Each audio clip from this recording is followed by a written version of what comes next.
Welcome back to the Manor, Entropians. Julian McBain here. And we're going to be doing some more migration today. Where did my Sleipnir go? Did I really leave it on the pad? Oh my god, it's in storage. Ha! One hell of a way to start a live stream, eh?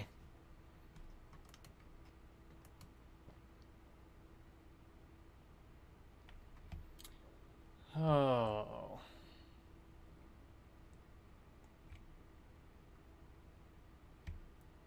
That's interesting. Is my live stream live streaming? Live streaming here.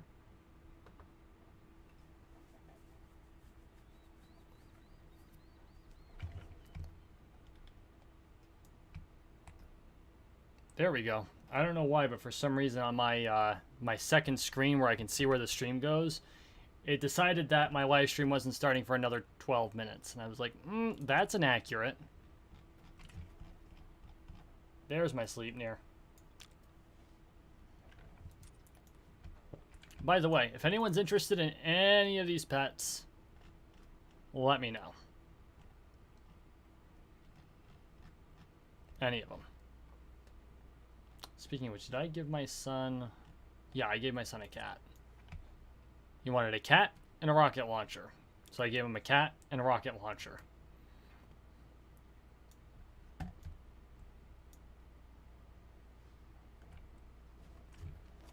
So anyway, if you're new to the channel, welcome to the Manor. Make sure you take a moment and subscribe down below. We are on the road to 13 million subscribers, one subscription at a time, so make sure you subscribe. I do want to say that I am actually quite proud of myself. I finally finished the text to Personal Finance for Gamers. Needs a little bit of polish, come on. Thank you. Whoa. So polish is going to happen over the next couple of weeks, but it's all there. All the information. I'm going to see if I can't fit in a few more examples or references that are easy to pull out of various games. But, I mean, some things are really easy to provide a good example for out of a video game, and others not so much. A Kraka. Huh. Oh, I think that's the new Next Island ship. Okay. You know, and I mean, some things are more interesting or are easier to make more interesting than others. You know, you can gamify savings. That's easy. Can't really do anything about insurance. It's hard to make insurance sound anywhere close to interesting. And that's okay, because, you know, sometimes that's life. Hey, Bayrock, thanks a lot. I appreciate it. But it is ready. And so my goal is within a fortnight to have that up on my Patreon for members. And I'm going to make sure that it's exclusive for at least a year. What happened? How did I die? Oh, that's how I died.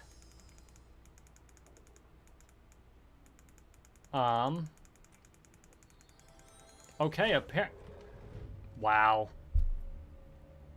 Apparently, that Longtooth was not fucking around. Okay, I gotta figure out where the 14s went. I did not pay attention, and I lost my life twice for it.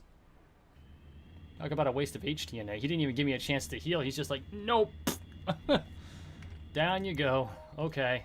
I learned my lesson, Mind Arc. Let's see if we can't locate where the lower level herd went. Nice to see that the migration is actually turned into migrating. Yeah. You say that now. I missed it. Because it's been 14. It was 14s yesterday. Like, I was out here hunting yesterday for the better part of 2 hours, actually. And they were all level 14s.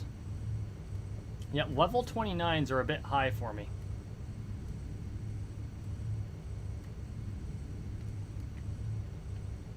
So let's see if we can't find our niche here. 16s. We can do 16s. I prefer 14s. Or will they be mixed? That can't be all of them. Oh wait, does the... No. Okay, yeah, the migration trail goes this way. There we go. Yeah, I can deal with a mix of 16s and 14s. I think that our efficiency is really set for 14s, though, so we're going to go a little bit further down the migration trail.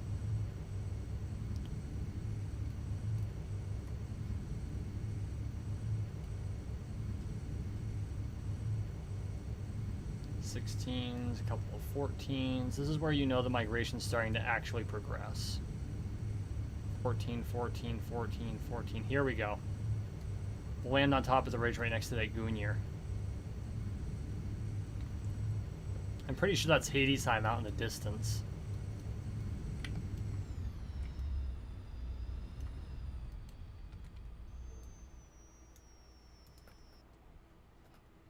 Hey, Steven. Hey, Whispers. Yeah, I might be able to take a dominant with a lot of effort and time, but I don't want to burn through that much ped. It's not worth it. I'll stick to something that's actually in my wheelhouse. Thank you very much.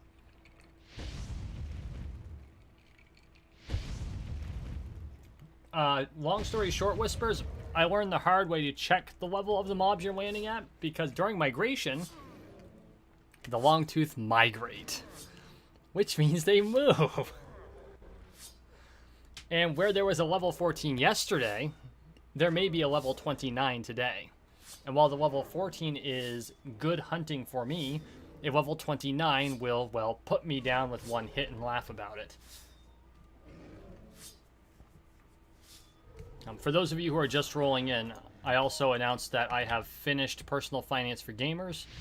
It is now in the edit and polish mode, and it will be released on my Patreon within a fortnight. So if you're interested in reading it, please go consider signing up for my Patreon at patreon.com/JulianMcBain. Yeah, they hit like a brick, like a truck is what they hit like. I mean, if you think about it, they kind of are a truck. How easy would it be to convert, tame a Longtooth and turn it into a beast of burden? Put big old saddlebags on it, or ride it like a, well, like a horse. Actually, probably more like a camel by its shape. Or an elephant by its size. Well, no. It's not as big as an elephant. A Kerberos is as big as an elephant. It pretty much is an elephant. Hey, Boomstick. Are you sure you haven't been drinking, Boomstick? And if not, why not?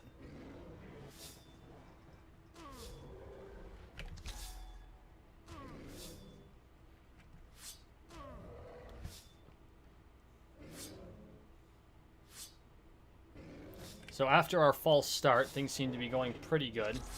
Actually, it was a double false start. I went to take off and realized my Sleipnir wasn't... Oh, hi. Wasn't anywhere near me. I had to go pull it out of storage.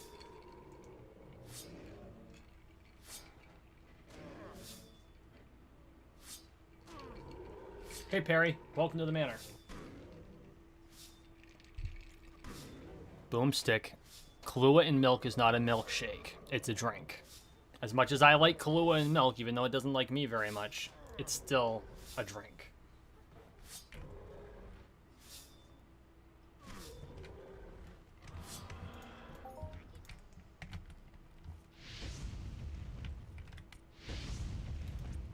Loot's pretty good so far.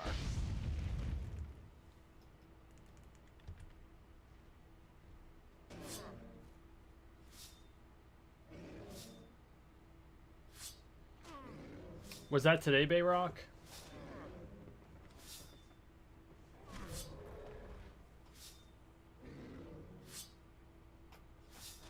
Oh, it came from McDonald's? That's fair.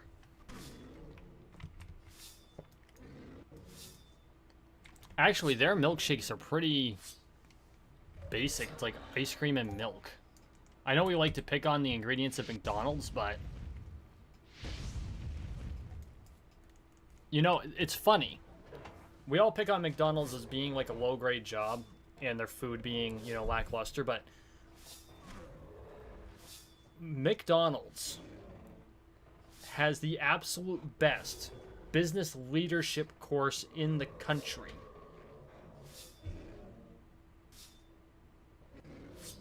No, that's fair, Bayrock. My luck with Hoffs is pretty bad, too. I've had two. One was during Merry Mayhem. Not this past year, Merry Mayhem, but the one before that. And then I jumped in on a, the Dunwich Horror on, which I know I'm pronouncing incorrectly, which I should be ashamed of myself because I'm Irish by heritage. But, the Dunwich Horror.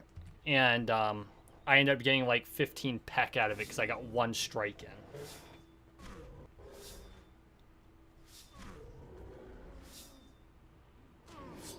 Perry, if you go up to Fort Zeus, which is up here, you can actually, those are all level 3s. So you should be able to kill them. It might be a bit of a rough ride, but it won't be anything like trying to take on like the matures like I am now. It's where I started. It's where all of us started, man. You can get there. You absolutely can. It's just, it's a matter of grind. It's a matter of grind and effort, just like everything else.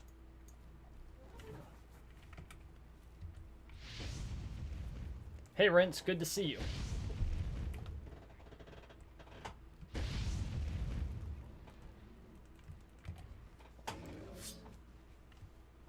Yeah, two Hoffs are nice, Steven. I have to say, though, I don't necessarily count Hoffs that are classified as shared loot.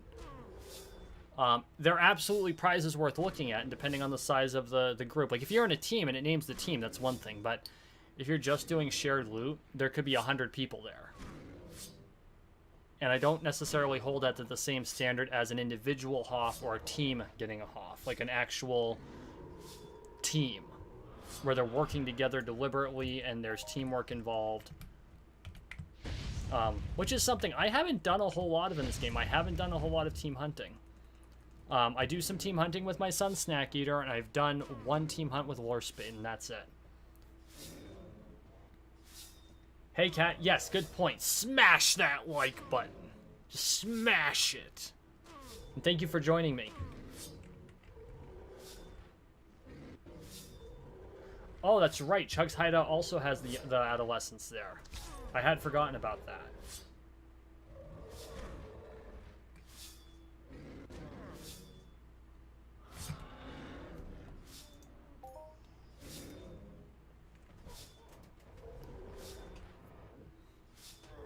Yeah, Boomstick, that guy following me is my pet leprechaun. Which I'm not exactly sure if I like the term pet for it. Because leprechauns are, you know, humanoid and intelligent. And I don't want to piss off a leprechaun because, you know, I'm Irish, or I'm of Irish heritage, and I understand what it means to piss off the wee folk. Pretty sure my great-grandmother would be really irritated knowing that I have a quote-unquote pet leprechaun. Because her parents, her mother, was Irish. And we're not talking Irish descent. We're talking came from Dublin. Okay? My great-great-grandmother was Irish. My great-great-grandfather was Welsh. Take that for what you will.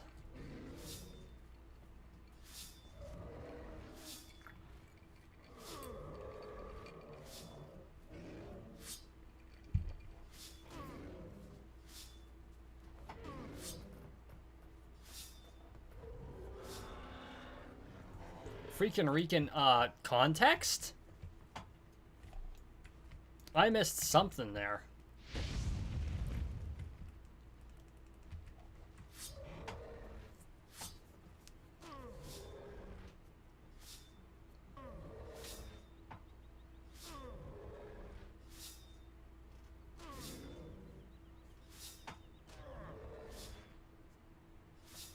Wow, 14 people already. Thank you so much. Welcome to the manor.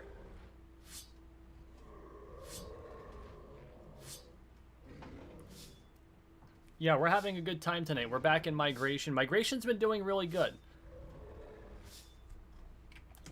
The loot's been satisfactory. I wouldn't say it's been terrific. Loot overall is still less than, say, a Mayhem. But nothing to complain about. Especially compared to normal Calypso loot. Oh, okay. That makes so much more sense now, Freakin' Rican. I'm like, where did that come from? That escalated quickly. Talking about my Irish great-grandmother.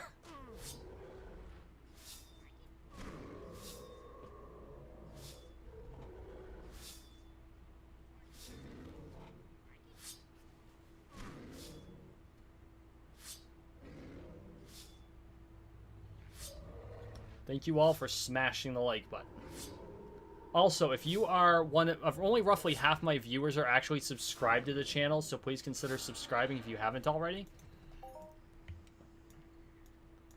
And share me out to your social media, because the biggest thing I'm fighting right now is obscurity. Right? I'm fighting obscurity. People don't know who I am.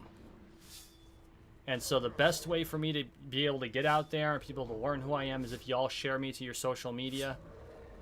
Because that overcomes the algorithm. And it's a fight against the algorithm.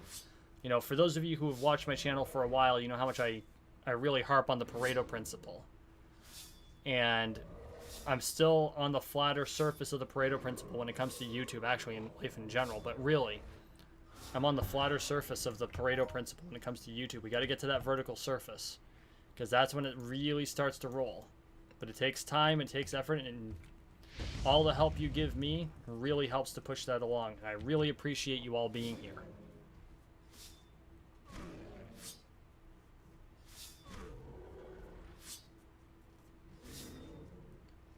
Yeah, the Iron missions, I mean, they're going away soon. I remember that the Codex came out at the end of migration last year, so I can only guess that the Iron missions, if Mindark is smart, which they are generally smart people, not always, but most of the time, they will keep the Iron missions in until the end of migration. And when migration ends, they'll terminate Iron missions there. Part of me says that it would be smarter for them to do what they did and just let it go until people finish the Iron missions they already had. But I understand them putting a hard cap on the amount of time to do them.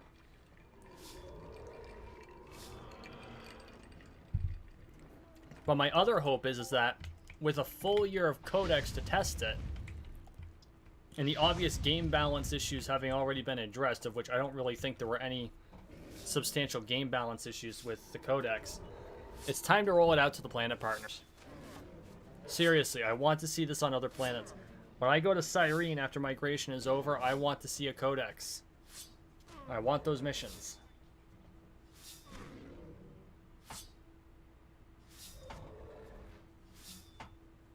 I'm glad to see you're logging into EU, Steven. Yeah, the more players, the better. These platforms only do well when there's a lot of people playing them. And yeah, they can make things slow down a little bit, especially if you're in a populated area. But that's what stimulates the economy. A real cash economy game needs citizens. Needs colonists like you.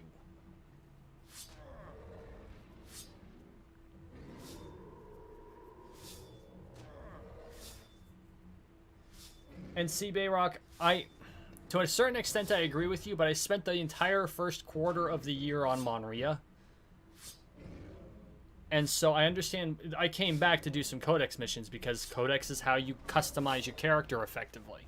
And it is the most effective way to customize your character, because you can really dig down and select what specific skills you want out of a choice of like 20. Speaking of which, let's pull up this. I do have one pending. 1, 2, 3, 4, 5, 6, 7, 8, 9. I think there's 11 here. Yeah, there's 11 here, and this is the shortest list of the 3. And we're going to go into perception. Normally I would do courage, and I've done courage a lot, but perception is pretty much the key skill when it comes to looter professions. Looter professions are how you get loot, and so I'd much prefer, if I have to sacrifice a little bit of immediate hit points for that better perception up those looter professions, I absolutely will.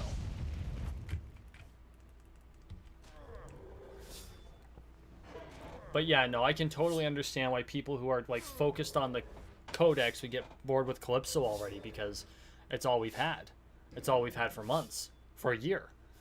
And I've gone to other places, but I know that other players are focused on the codex. So, like after migration's done, I'm gonna stock up on supplies, probably deposit a little more heavily than I normally would, and then I'm off to Cyrene for a while, and I'm gonna be there at least a month, I think. I haven't done content on Cyrene in a while. I'm really doing my standard rotation this year. I spent a long time on Monria this year, 3 months. And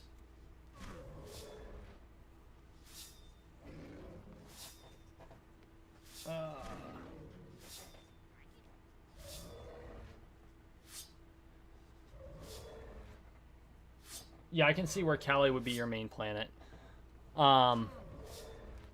It's largely mine too, just because this is where the bulk of everything happens. I, at one point, wanted to make Cyrene my main planet, and to a certain extent I still do.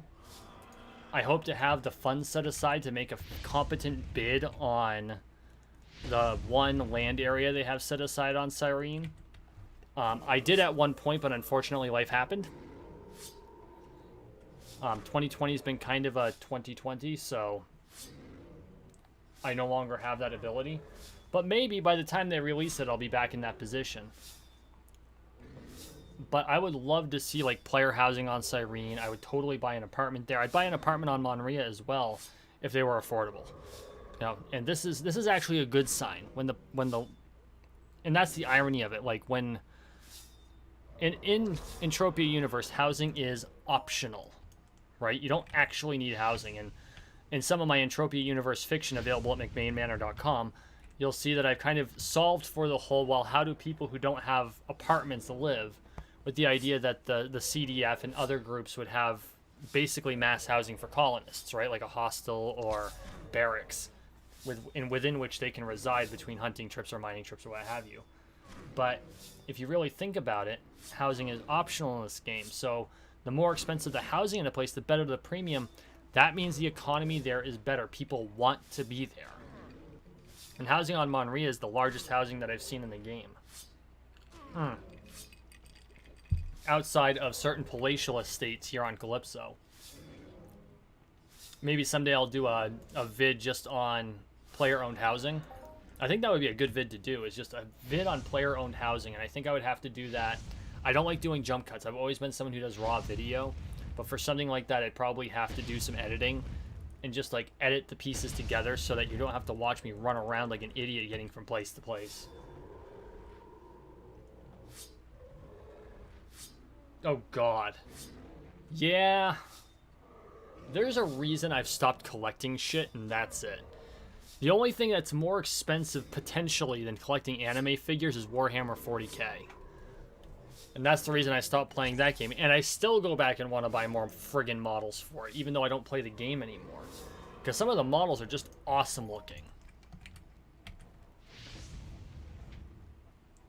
But yeah, no, I would love to have like a room. If I ever made it rich, I'd probably have a room. And in that room, I'd have things like all of the model statues from Sword Art Online and all of the Gundam shows and even Dragon Ball Z. Because underneath Goku, you know, they have like the Goku doing the Kamehameha. I'd have typed on a strip underneath them, Kame, episode, Hame, episode, Ha. True story, Rince. Very true story.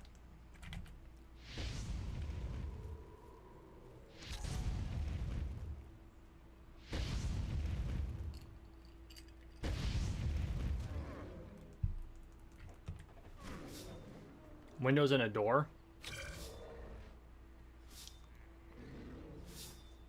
I'm afraid I don't understand the reference, Rince, or I missed something.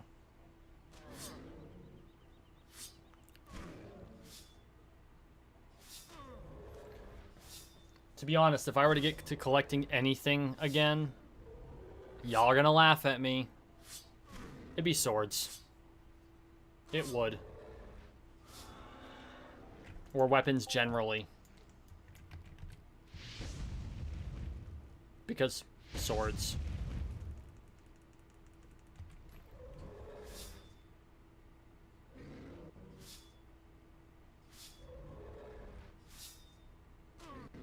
Okay, I'm misunderstanding your point, Rince, and I apologize for that, but what about windows, a door, and a door in my room?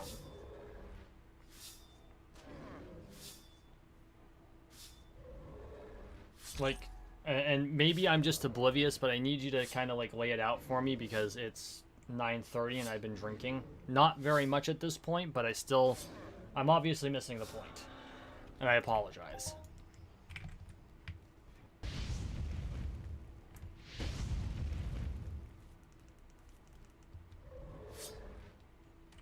Okay. Comics are a good thing to collect. They absolutely are. Books are also good to collect, but I'm going to give you a huge stipulation. Comics do the same thing, but not quite as fast. When you go to move, books are incredibly heavy. I say this as someone with a lot of books. How heavy are books? Well, let's put it this way. When I moved back from North Dakota, we weren't really thinking when we packed the trailer up. And it was a 12x6, and we filled the back of a pickup truck on top of that, so I've got a lot of shit. I honestly need to go through and offload most of it, but...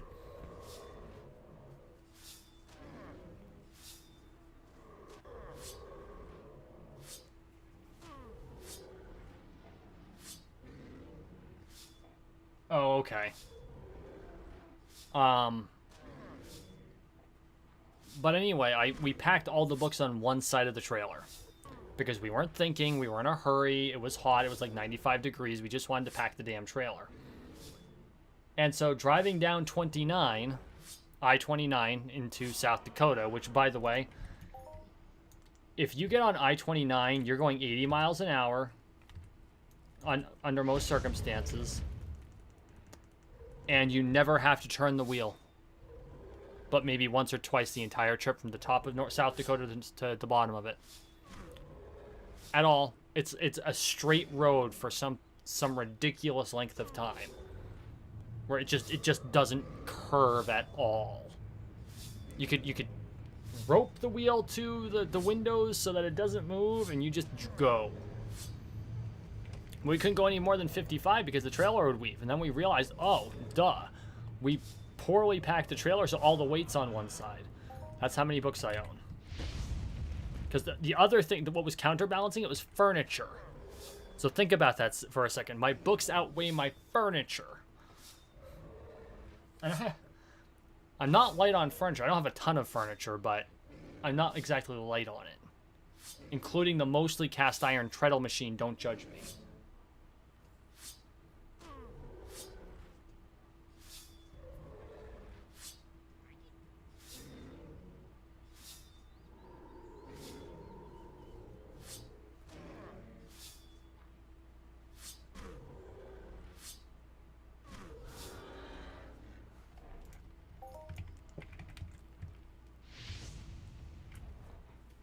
I don't necessarily cook daily, but it's damn close to it.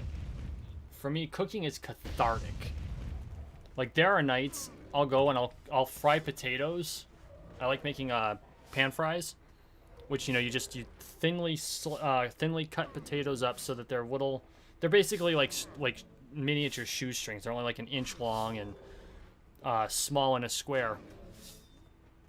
But half the time I'm not even cooking because I'm hungry. I'm cooking because it relaxes me.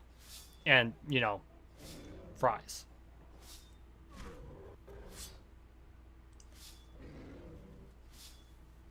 Oh god, Rince. A good set of kitchen knives? Hell yeah. Unfortunately, a good set of kitchen knives is like $100 a knife. Worth it. Absolutely worth it. I can't justify it because it's not my profession. If I had followed in my father's footsteps like my sister did, though, oh god, would I have a couple of those sets of knives. Ironic, because I followed in his footsteps the other direction. My father was I'm a third-generation grocer by trade, or I was. My father was a grocer, second generation. Then he moved on to cooking because he wanted to get out of grocery. Then an accident happened and he wound up back in grocery.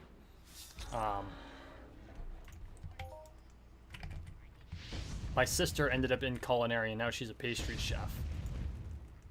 And I said it in my previous stream, but I am very happy I did not live near her because she would have made me very fat.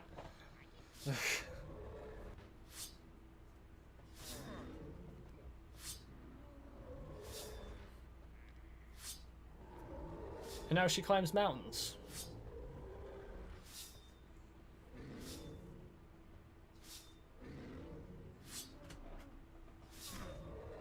Third generation. There is nothing wrong with being a foodie, Whispers. There is absolutely nothing wrong with being a foodie. I'm a foodie from a family of foodies. And I learned to cook because I love to eat. No, I learned to cook because my mother made me learn how to cook. But because she made me learn how to cook, I learned to cook well, and so I love to eat. And I'm not like by any stretch of the imagination chef level or anything like that. I'm not even like Applebee's line cook level, but still.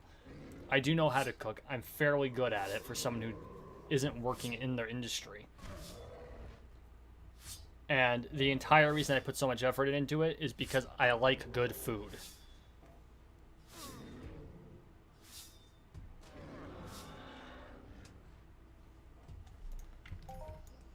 Sorry, Rince. You live in West Virginia. My sister lives in New Hampshire, so that's not the case. But you probably know someone she does. Oh, we're getting some boxes today. I might have to do some depot here pretty quick. We're running low on ammo.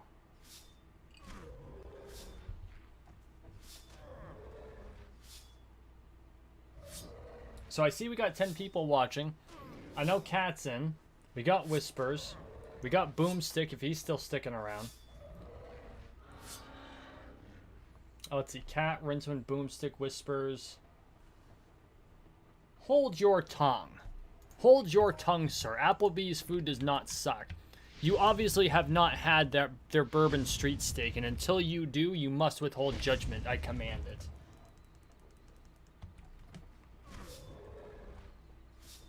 Bayrock, Steven. Freakin' Rican.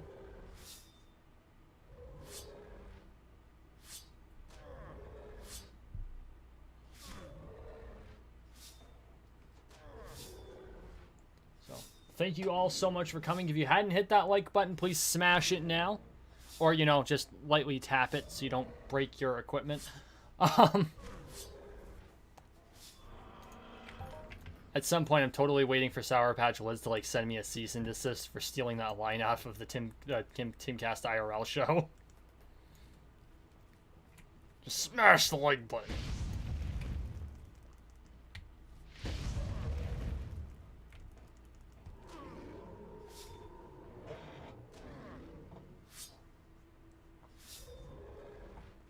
Okay, you know, that last part's fair, Rince. It is. And honestly, if I could replicate their Cajun mix, their spices, I would try it at home and see if I couldn't do better. But it's just, I don't know. In my opinion, it's good, and I like good food made by someone else. And I've never been able to replicate their Cajun spice mix. My problem is when I make steak at home, one, it's either I'll spend the money because I don't make steak very often because I live in Vermont, and in Vermont steak is expensive. So if I'm going to buy expensive steak, I'm not going to buy a cheap cut of expensive steak. I'm going to buy an expensive cut of expensive steak, relatively speaking. So I'll spend the money on filet mignon and only have it once every 2 or 3 months, right? Or I'll buy bison, which is actually not bad. It's only like $11.99 for two good pieces of steak, which is not bad for good steak in this area. You know, I have to admit, I really miss steak prices in North Dakota, because you can buy steak for half of it. Like, you can buy T-bones or full porterhouses, full porterhouse steaks. We're talking the real deal porterhouse. And it was cut off a cow that was raised 5 miles up the road. And it's only like $20 for a fucking porterhouse. Like the full size, it's all there porterhouse. It's like $15-20. And you knew the cow was grown on the farm by the gentleman that's up the road that you see every day in the store. Which, okay, we get a lot of that here with our dairy here in Vermont, and now I've taken on the Vermont accent for some stupid reason, but it really is. That's the way life is in North Dakota. And I miss the cheap steak prices. I also miss knowing that the steak was grown somewhere where I know the farmer.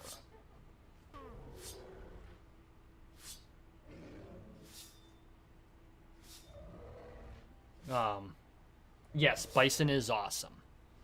And I lived for many years in a place where, again, the bison that you're eating was grown on a farm somewhere in the state.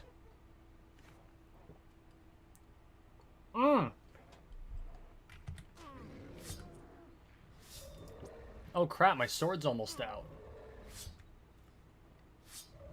This will not do.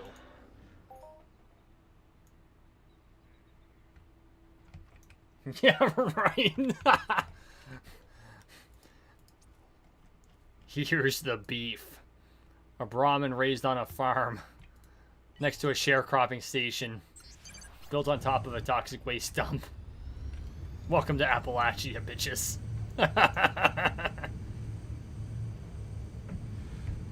Oh, damn. Why is it we always wind up on food? Like, my channel is going to be known for motivation and food while gaming. Which, okay, that's not a bad thing to be known for, but what the hell?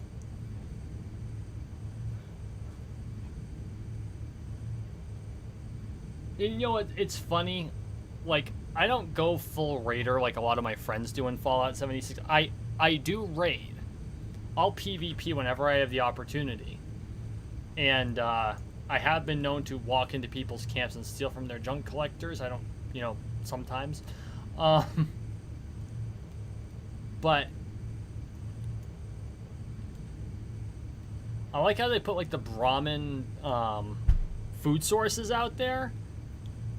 There'll just be a Brahmin there, and it's like, well, I'm not going to give up free steak. It's just sitting there, and it's obviously the person who owns the place isn't harvesting the Brahmins, so...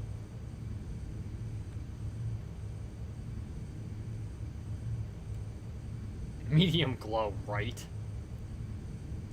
Actually, so, obviously radiation can cook meat, right? Because that's how microwaves work.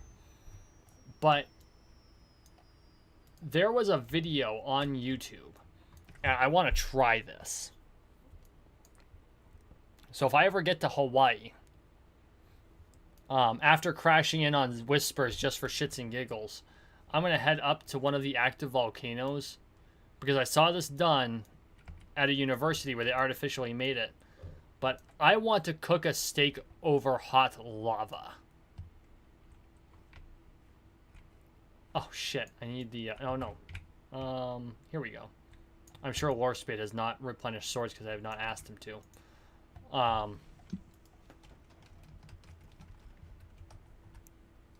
Fuckers. There we go. There can be... No, I don't want to sell anything. I want to buy the damn thing.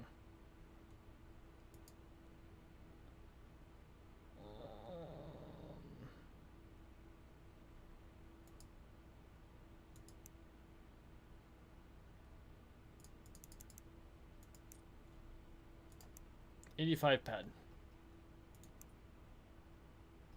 For those of you who are not familiar with Entropia Universe, that was $8.50 that I just spent on that digital sword. 10 o'clock. 10 o'clock at night is when I usually go cooking in cast iron. And I always cook those damn fries in cast iron. I love cast iron. You can't beat cast iron.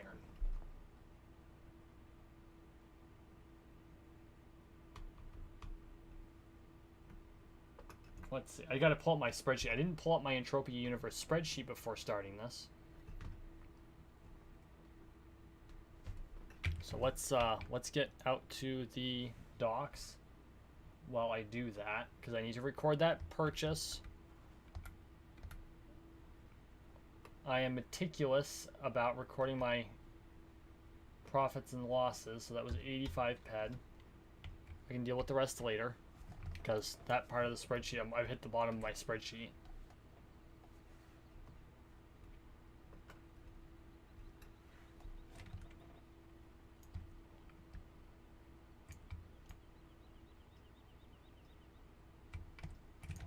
Um, actually, Warspade gives them to me fairly cheaply. I think he charged me only 83 ped, which is $8.30.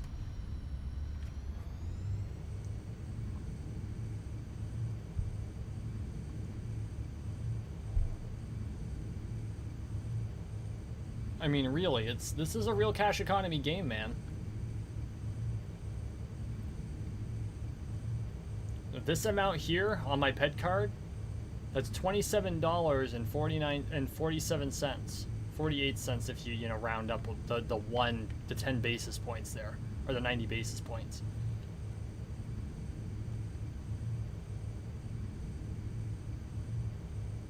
But yeah, no. $8.50 per sword is pretty standard for this level of combat. No jokes, that's straight up. There are Ubers in this game. Let's see if what do I have in here that might replicate. Like that $7.90 in value. This started out at $1. That's $3.60. This is $4.50 in TT value. I probably paid $6 for that.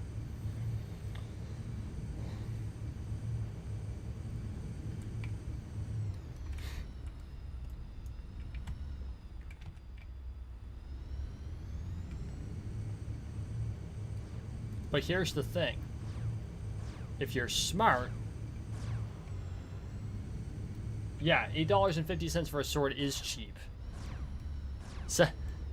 Says the swordswoman with a sword that is far nicer than mine. You got one from Sam. Or from Castile. Castile Armory. You want to see how much a sword costs, rent like a real sword? Go to Castile Armory. Okay. The owner learned from the same school of fencing that I was a member of. That I learned from. He makes beautiful weapons. And Kat has a couple of custom weapons from him that are just freaking amazing. Like, I'm a bit jelly. Okay, I'm more than a bit jelly.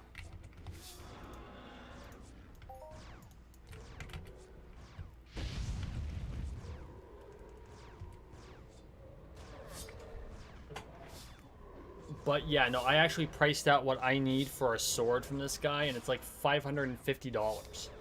So, if I'm spending $8.50 for a sword, I'm okay with that. And keep in mind, the lifespan of the average sword blade, if actively used, and this is with weekly use, average use is between 2 and 3 hours a day, say 10 to 20 rounds per day, per week, right? The lifespan of a sword blade is only approximately 3 years. I did not know they were an anniversary present. That's good to know. Kenrick is a very smart man. He has very good taste in weapons.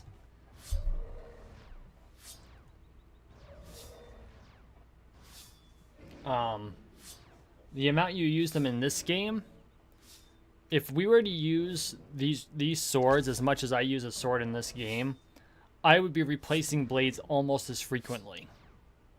Probably every couple of months.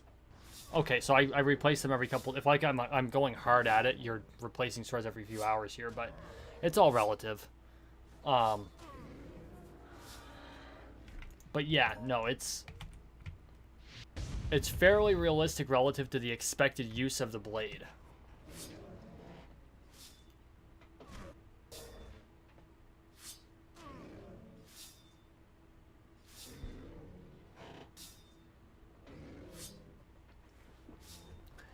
And I didn't just say that just because Sam's the one who forged it.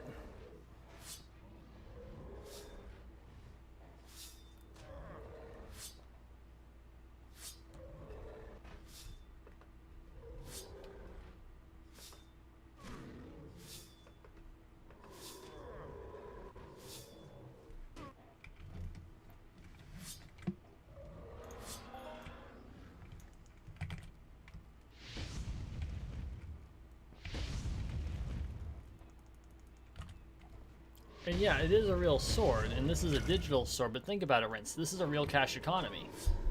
You know, everything in this game has real world value. Everything in this game has a real world consequence of some sort.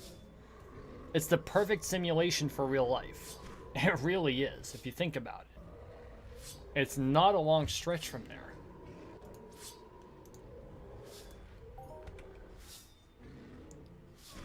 That's $17 I just converted.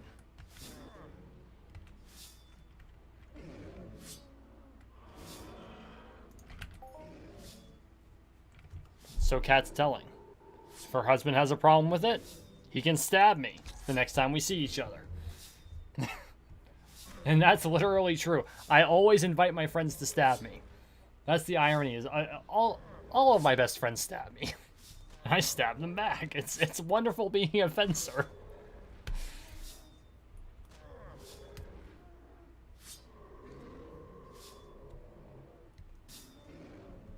Hey y'all, if you could do me a favor, if you haven't already, do me a favor and smash that like button. Or, if you have a stylus, stab that like button. See, Rince, we have a theory amongst my circle of friends, or one of my circles of friends. Friends are for stabbing. We stab our friends, and then we have drinks.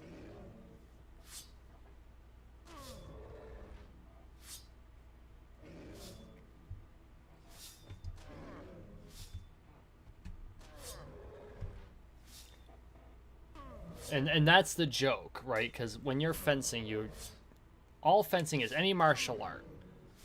Any martial art is really just learning the art of killing people. And as I say this, I realize it's a damn good thing I'm not monetized. But that's really what it is. It's the art of killing each other. And learning how to.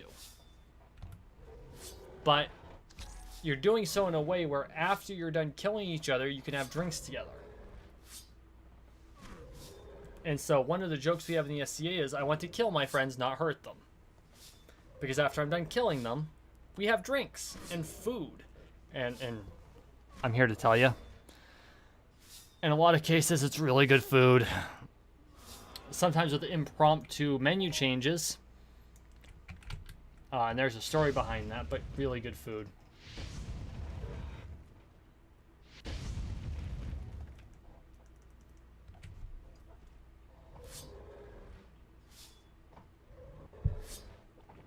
And Midnight Bacon. Yes, I went there. This is why I miss events. It is. So y'all know I love to cook. I love to eat. We have a tradition when I lived out west. And the tradition was started by a gentleman named Cormac McTarren. And he's a master of defense. So he's a master fencer.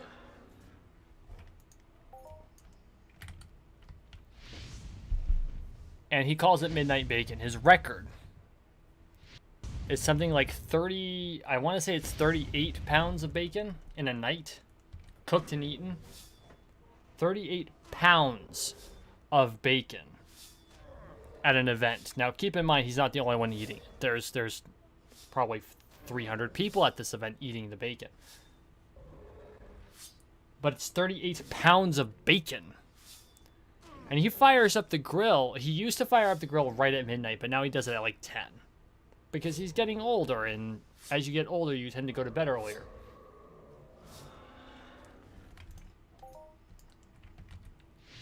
I brought that tradition back with me. Or a variation of it. Now, there's a bacon night at one of the major events. But I do it at just about every event I go to. I go to an event, I make bacon.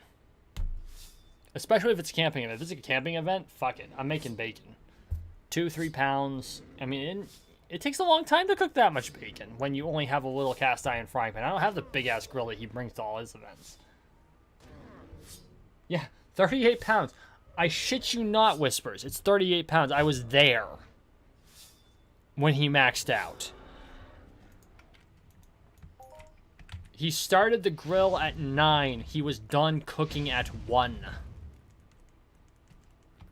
And we're not talking grill in a cast iron frying pan like I cook. No, we're talking flat hibachi style grill. This thing was between 4 and 4.5 feet wide. It was 2.5 feet deep. My buddy Roy had brought it for him to do this on.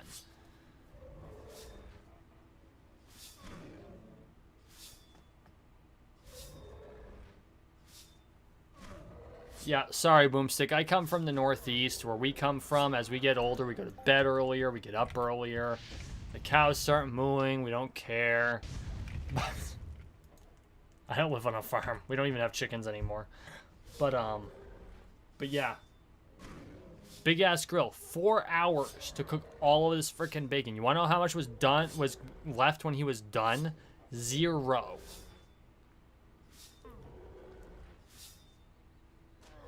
We all got some.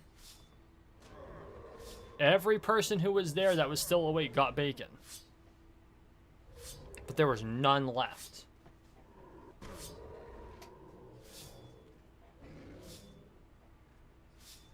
Oh no, not barbecue bacon, although I've never tried barbecue bacon.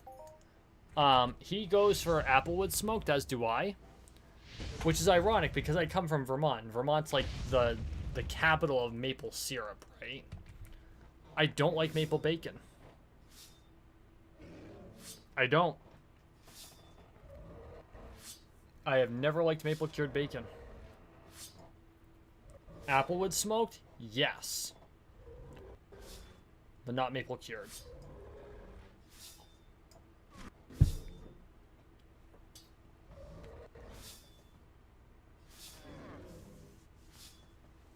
And think of this. I say that. My little ass state, okay? 650,000 people. That's not a lot of people. 650,000. And it's been that way. Our population hasn't shifted significantly in 30 years.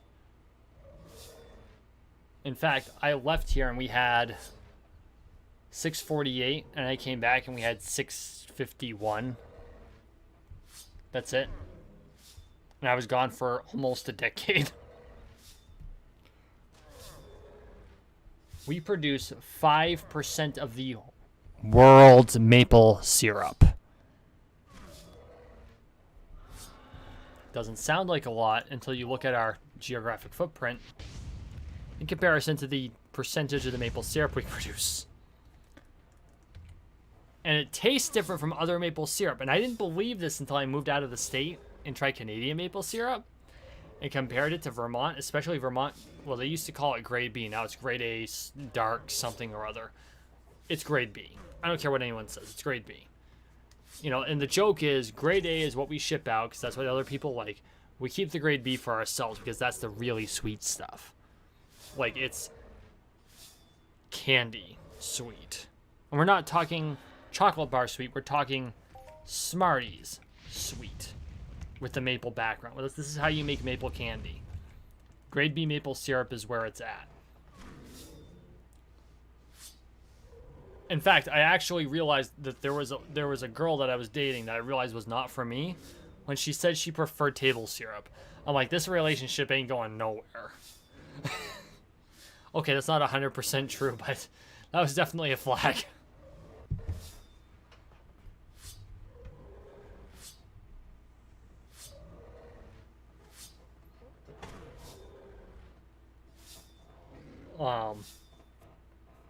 But yeah, no, the Vermont sugar maple is a specific breed of maple tree that makes a slightly different flavor of maple syrup, and there's nuance to it. And you wouldn't think there was nuance to maple syrup, but boy oh howdy, when you live in syrup country, there's some fucking nuance in maple syrup, just like there's nuance to the way beef tastes. I will take North Dakota beef, North Dakota Angus over Angus from any other state in the country. Because it's the way they're fed. It's what they're eating.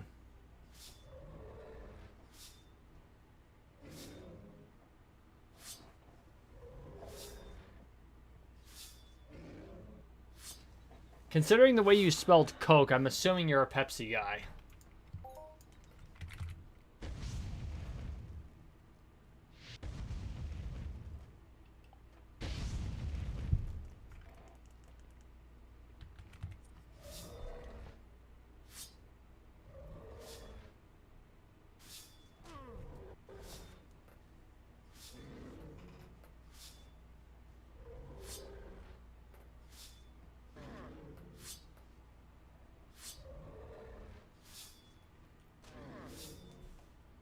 Yeah, we're back on food. Y'all got me on food. I'm gonna be on food. I'm gonna stay on food. You got me on food. It's all your fault. No, it's not. It's my fault. Why is it my fault? Because, you know, I take responsibility for shit.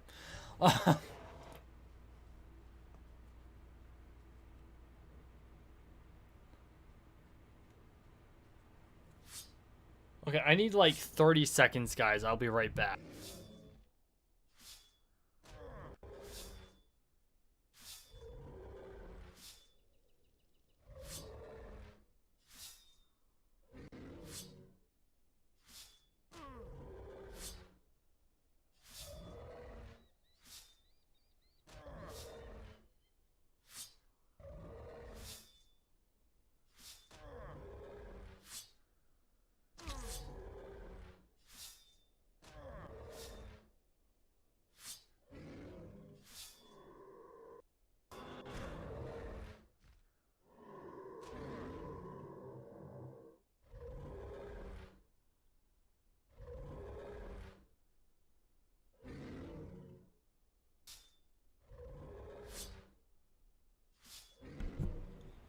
Sorry about that, guys. I'm back.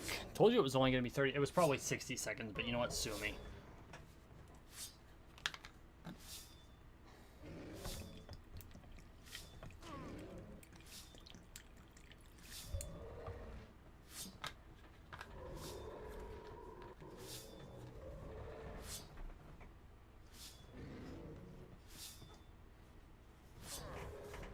Yeah, I know that's how you spelled Pepsi. You misspelled Coke, Boomstick.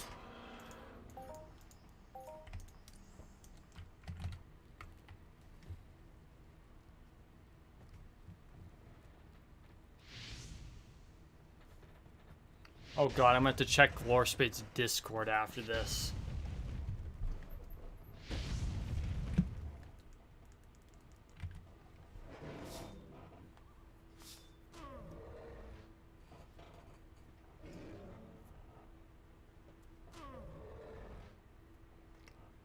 I gotta say, I am getting excited. Oh, my sword died. Unequip. Detach. Boom. Boom. No, no, son of a bitch.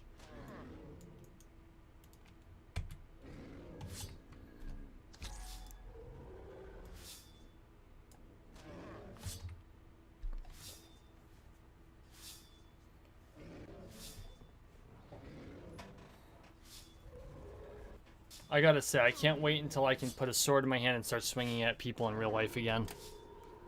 This pandemic sucks. 2020 is gonna end up being remembered as like the lost year, or the year of the dumpster fire.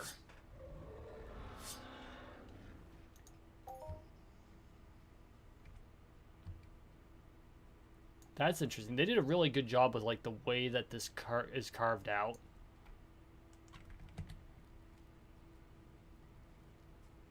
Very realistic. Actually, I've got a washout on my property that reminds me of that.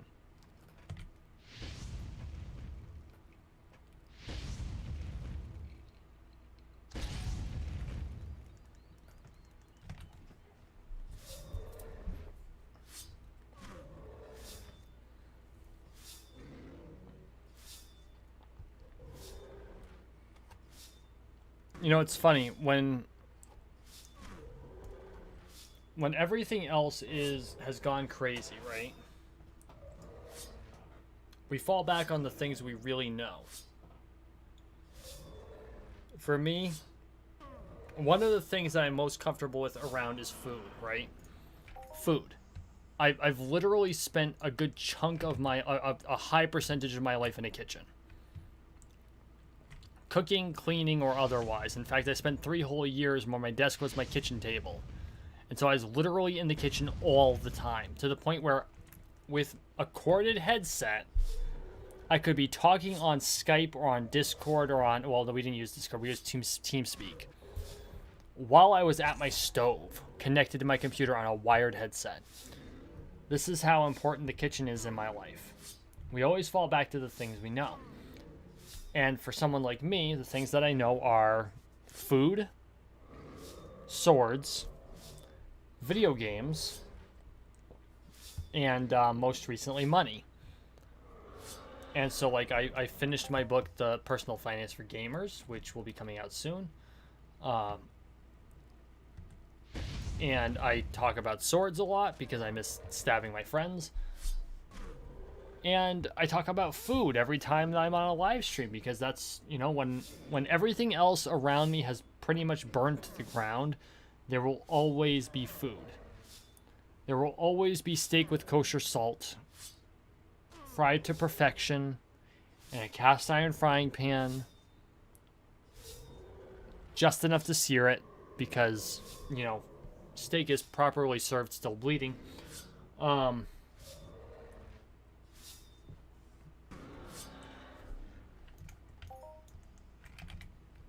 But that's what we are. We're creatures of habit, right? We are an animal that relies on routine.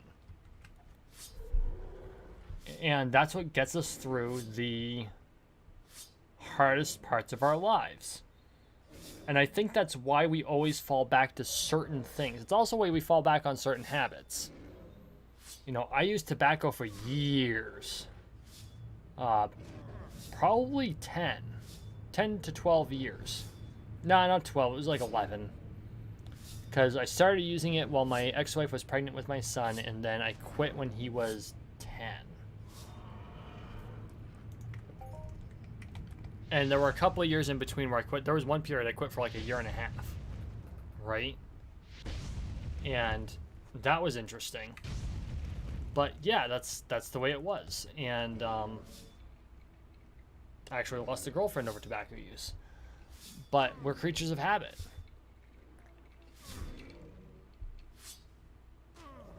And the only way we overcome those habits is by changing our habits. But when things go wrong, when shit hits the fan, when everything else is falling apart around you, we fall back to habits. And it all comes down to what habits have we developed for ourselves. You can tell that I'm on my second whiskey because I've started talking about philosophical shit. What habits have we developed for ourselves that are going to make us successful?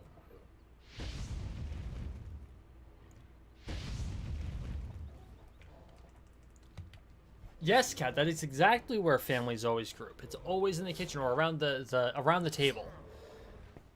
Depending on the way your house is configured, it's either in the kitchen or the dining room. But that's where we congregate. We congregate around the place of food.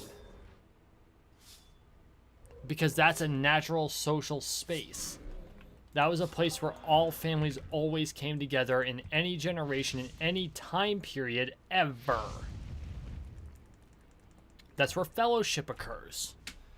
And whether you, hey Vaya, how's it going?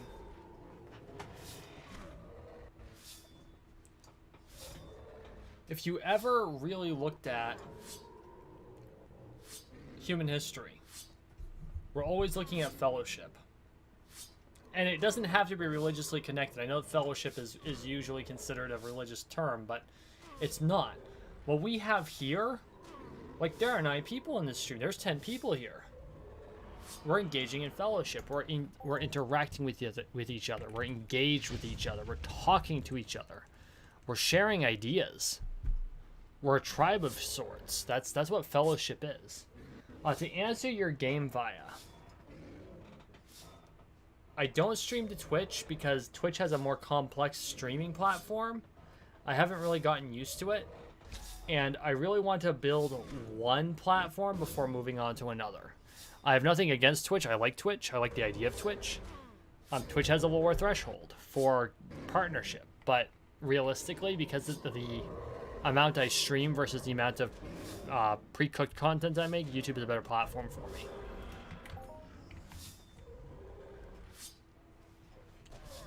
But yeah, family gathers around the kitchen table. That's the way we were pretty much designed. We gather around the hearth. Hence the term hearth and home. You gather around the place that you eat. And that's really what, honestly, that's the way clans were made. Like the old Scottish clans, the tribes, Mongolian tribes, Celtic tribes, Native American tribes, or American Indian tribes, depending on which tribe you're from. That's how they were formed. People gathering around the fire. Hey Vast, good to see you. Welcome to the manor.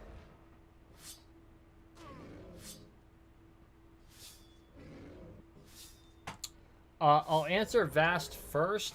I'll be streaming until 10:30 because it's a weekday and I have to work tomorrow. To answer freaking Rican, it's not freaking easy, let me tell you.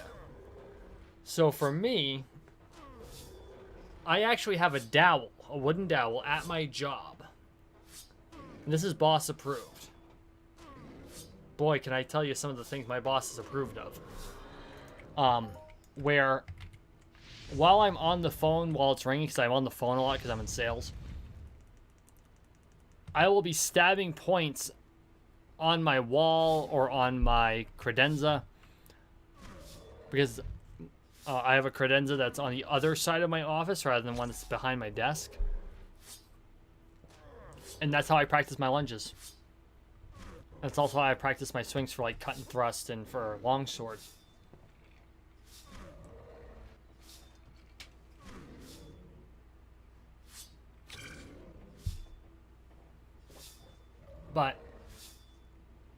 But yeah, no, it's all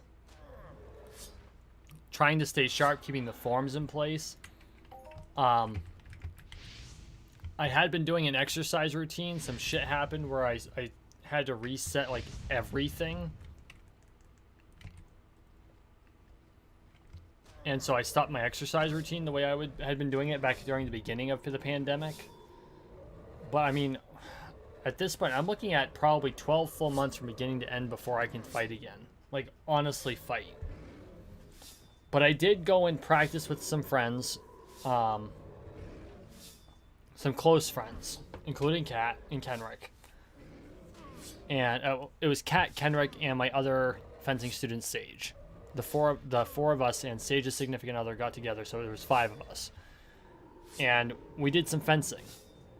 To make sure that we didn't completely rust out. But it's hard because in Vermont, sports fighting has actually been strictly restricted. We're not allowed to sports fight in any sort of official capacity. I mean, obviously close friends can do it, and that's exactly what we did. But because of time and life, that we can't do it the way we did when we were on an official schedule.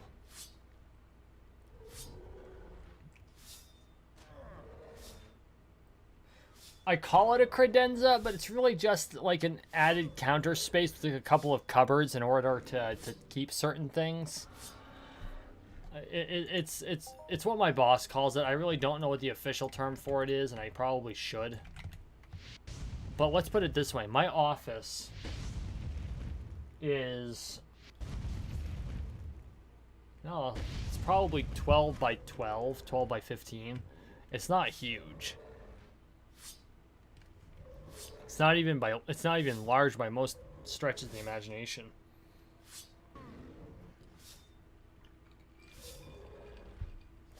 Yes, Kat, we will fight again. And I am damned well looking forward to it.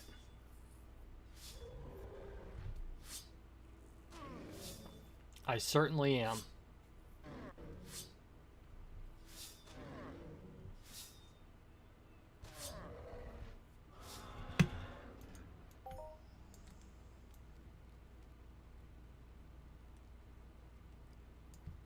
Because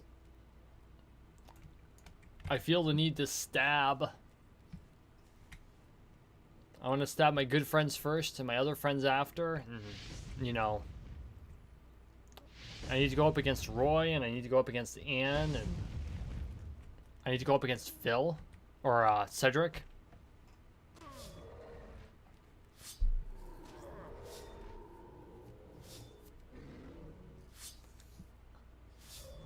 I still haven't fought Devlin.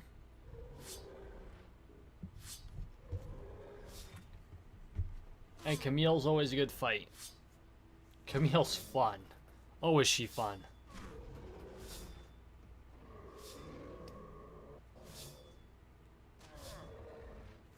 And the irony is, as a kid, I hated fighting. Yeah, think about that for a second. As a child, I couldn't stand the idea of getting hit. Getting hit, getting hurt, no. Wouldn't do it. Avoided it at all costs. Oh, Kat, if you haven't fought Camille yet, you gotta fight Camille. She is so much fun. She takes such joy in fighting, and if you hit her, you don't pez her like I did the first time I hit her. If you hit her, she laughs. That's how you know someone truly enjoys the fight. If they laugh when you hit them, that is like the ultimate joy. Because that's someone whose heart is really in the sport. No. That's why I like fighting Martin. That's why I like fighting Piero. Two people who I hope someday to introduce you to. And that's why I like fighting Camille. Because she's all about the fight. She's all about the fun. It doesn't matter if you win or lose. It's about how much you enjoy the fight. Oh, Jesus. And for those of you who don't fence, I wish I could just, like, share the joy of it. Because there is joy in the fight. Global, holy buckets. That is an 89 peg global, and I think that electric attack chip is a full TT chip, and it is. That is a full TT chip. How are we for that? We're not a shitload off where we want to be for it.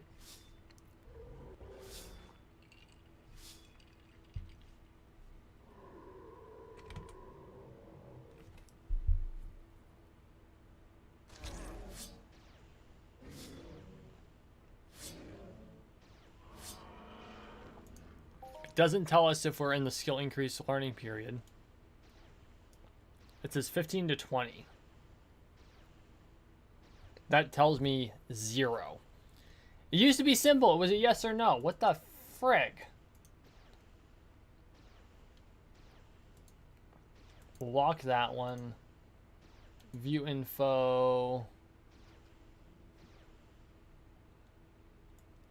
35 to 40. So they changed it. Thank you, Mindark. I don't know how to fucking read this anymore. Oh, I see. This is the learning period.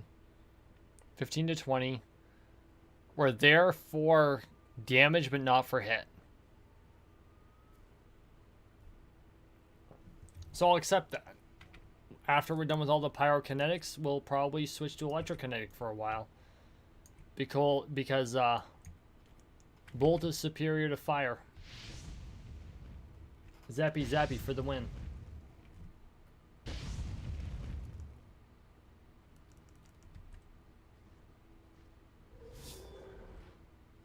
Yeah, right, Vast. So yeah, my boss is a very curious character.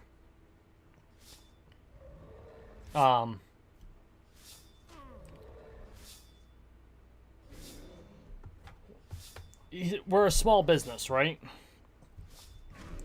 He has no compunction about what I do for hobbies. He likes the idea that one of my hobbies is combat sports. And he allows concealed carry, which is 100% legal in Vermont. So I'm cool with that. I wish I could conceal carry a sword. That would be fucking awesome, but you can't. So that's life, but that's the way it is.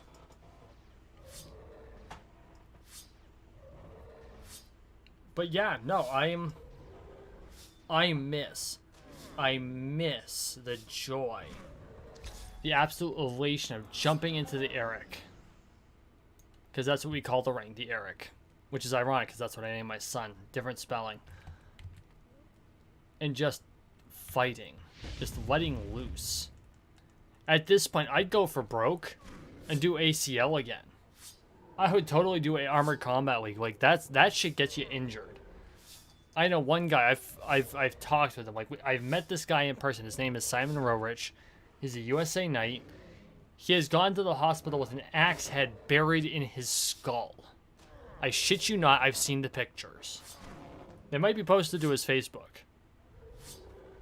Like, this is dangerous shit that he does.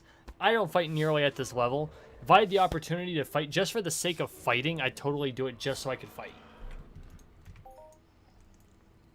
That's how much I miss fighting.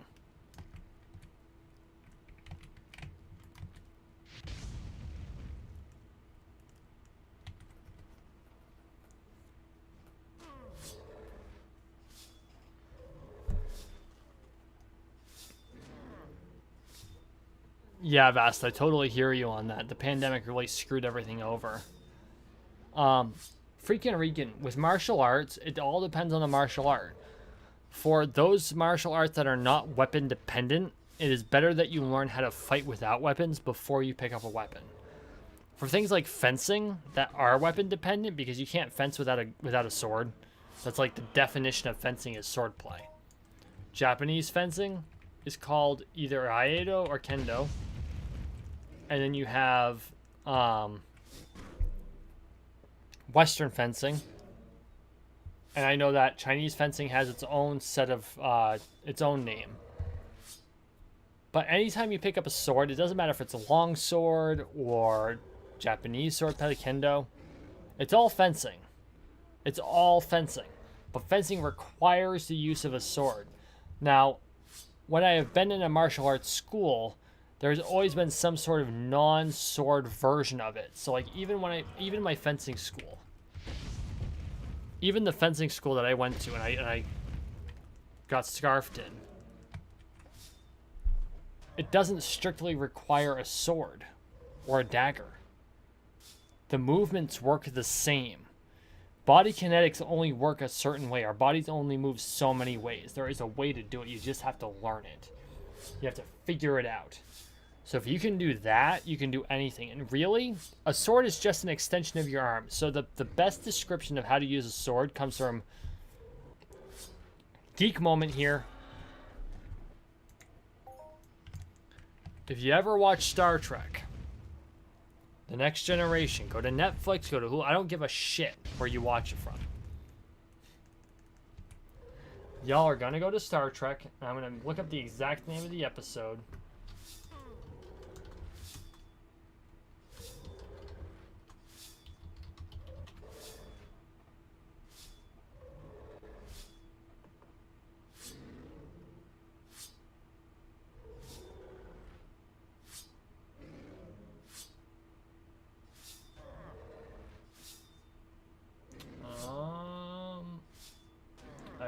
No, it's not this one.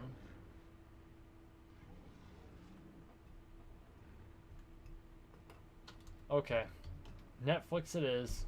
Don't fail me now.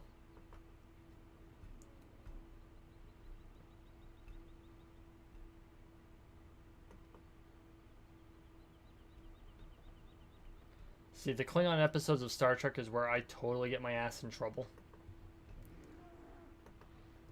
I think it was season 3.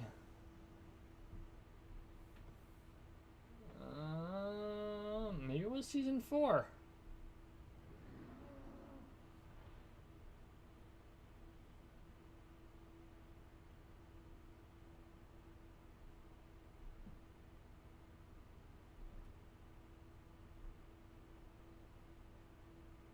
I will find it, I promise. I will give you the information.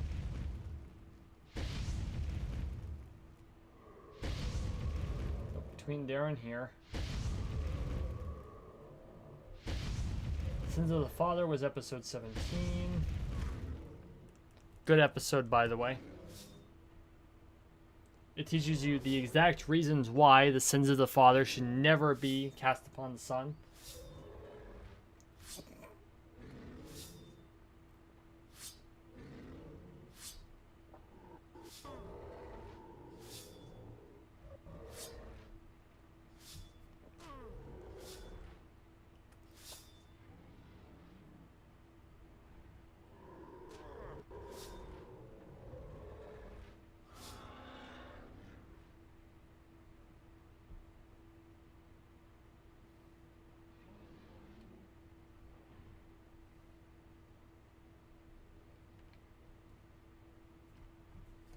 Oh boy.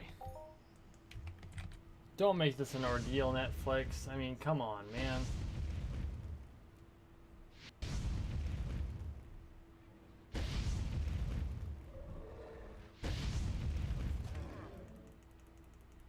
Let's see, Orb gets disgraced.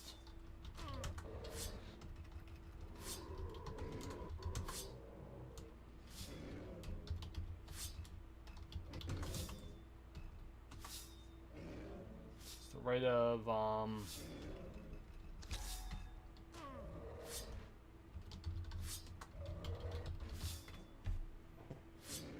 the Arbiter of Succession.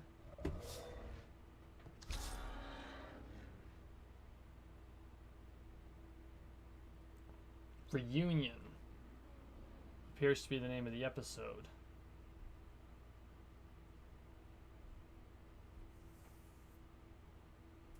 It's after Sins of the Father. Go back.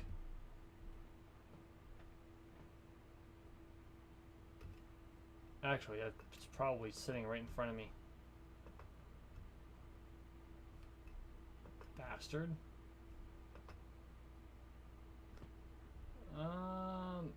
Season 4, Episode 7 of Star Trek The Next Generation. Because I am a total geek and actually had to go through the process of finding that out.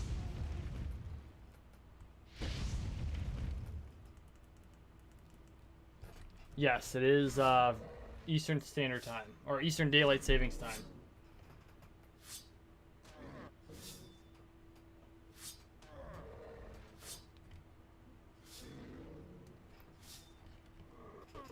But no, sins of the father should never, never be cast upon the child.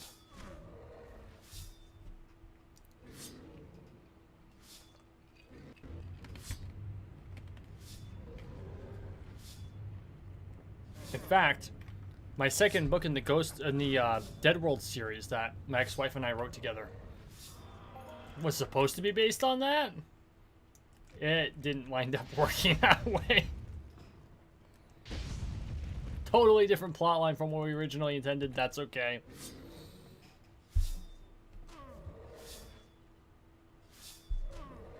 Yeah, no, I was not going to sleep till I figured out the episode. Here's the thing about me and Star Trek. I could watch the fucking Klingon episodes over and over and over again and never get sick of them. Like, I love Klingon culture. I do. Not gonna lie. You can judge me all you fucking want. Klingons and Warcraft orcs are basically the same people. They're cut from the same bolt of fabric. And so am I. Not gonna lie. And you know what? You can judge me all you want, but I don't care.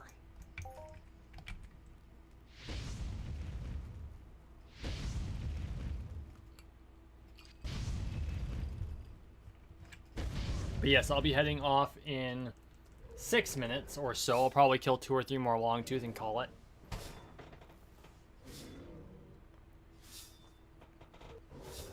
And honestly, I think the reason I think the way that I do is 110% because of my culture.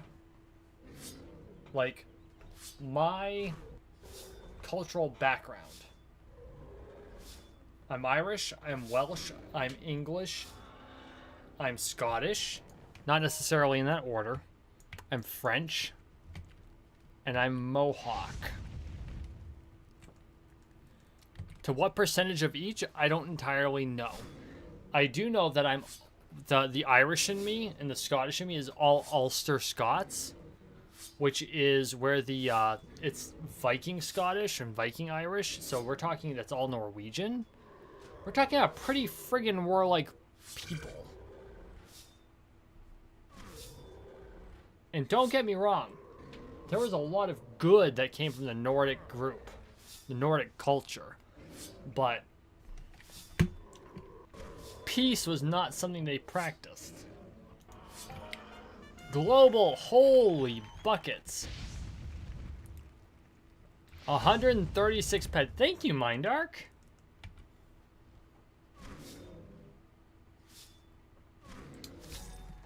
Freakin' Rican, I've never watched Discovery. It's on my bucket list. I gotta do it. Especially since I started playing Star Trek Fleet Command on my phone.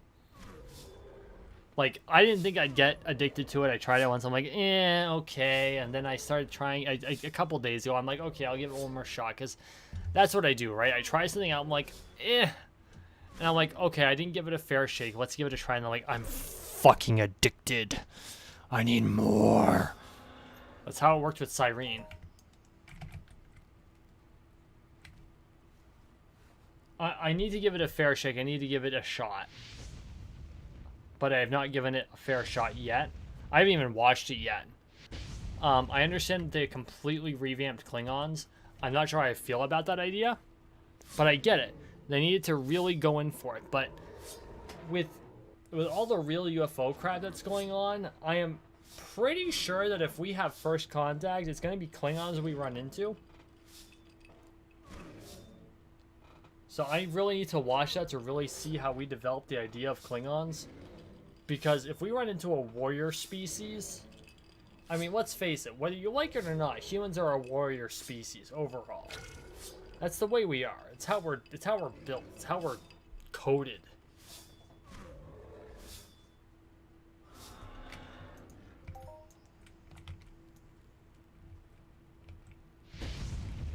Do one more.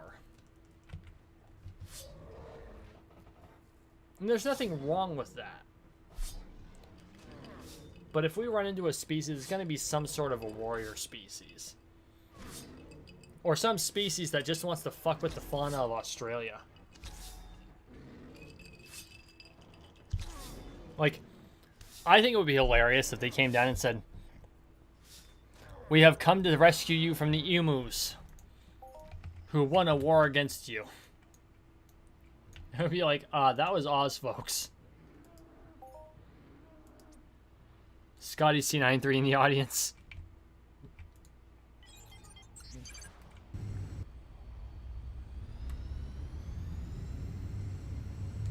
So, Freakin' Rican, is that on CBS All Access, the Discovery? Because if it's on CBS All Access, I can check it out.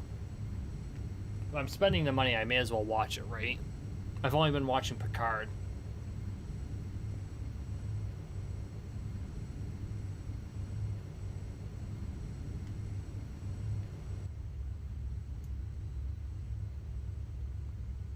I gotta say, the way they designed this is awesome. The fact that they actually went through the trouble of making the placards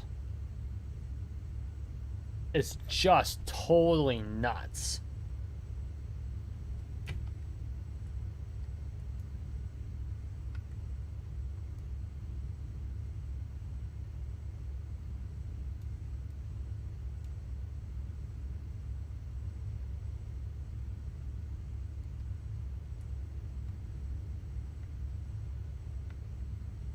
Aerodynamics in this game does not work the same as it does in real life because I'm still to the left.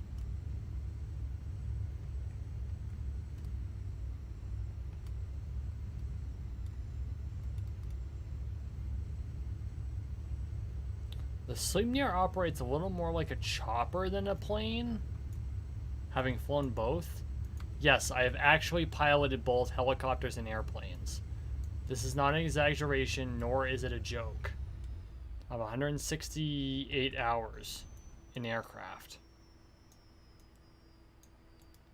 including piloting command time.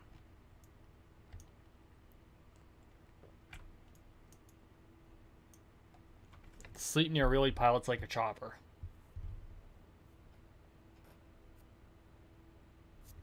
No freaking They're working on it. It is, to a limited sense, from what I understand now, VR capable, but not the way that most of us would think of it. So, okay, everyone. Thank you for watching. Thank you for... Oh, hang on.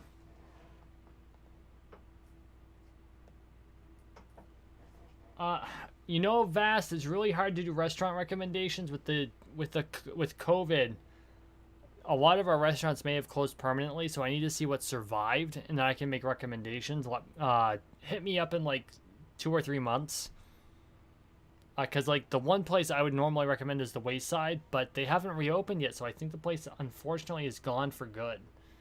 And I mean, 102 years that restaurant stood. People have flown from all over the country just to eat there, and it's gone. So my hope is that it ends up recovering. Thank you for watching. Thank you for listening. Please like, share, and subscribe down below. We are on the road to 13 million subscribers, 1 subscription at a time, so make sure you subscribe. As always, I appreciate the support, and we'll see you in the next one.